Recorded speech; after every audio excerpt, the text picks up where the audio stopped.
Guys, test natin na exciting. Ito yung lagi natin nakikita sa motor trade. Uy, may bigat din siya. Pero uy, grabe tunog. Stock pipe pa lang ata to. Om-chim. Wow. Nakakatuwa talaga dito sa mga Kymco. Ang laki ng ano, ang laki ng gauge panel, no? Pero hindi siya yung nudo. Ano lang siya, ano ba tatawag sa ganyan? LCD ba yan? Hindi siya yung katulad nung dati na nudo na TFT siya na bilog. Sa to na hahatak mo yung ano rito. Pag pinindot mo yan, pwede mong iangat to dito. Yung pinaka windshield na. Yan. Yan yung mga basic. Kill switch. Ito yung para makita mo yung mga ano dito. Malabas. TCS, isang pindot lang dito. Low beam, signal light, turn signal, busina. Tapos meron siyang handbrake. Yun, mga basic. Pero panalo. May bigat lang siya, kaya aalalayan nyo lang. Lalo na mga pagpaliko kayo, dapat i-counterbalance nyo nung sa katawan nyo. Pero sa hatak na ito, wow. Sa bigat niya hindi ka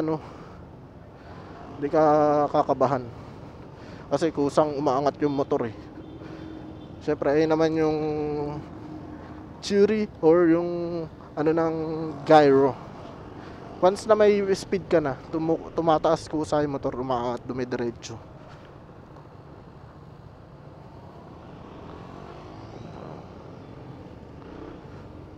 Chim.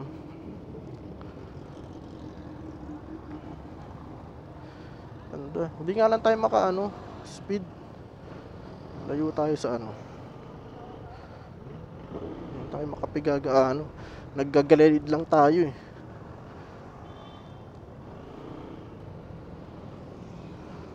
May passing light din.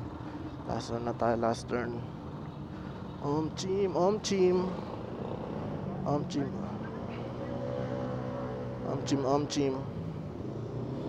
Oops, si kuya umarang pa. Yes na. Yan, para lahat makapag-test.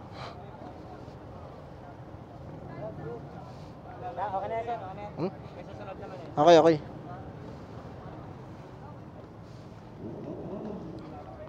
Om-chim. Alalayan mo lang, medyo mabigat lang pagkat gigili, oo. Lalo na kapag liliko ka.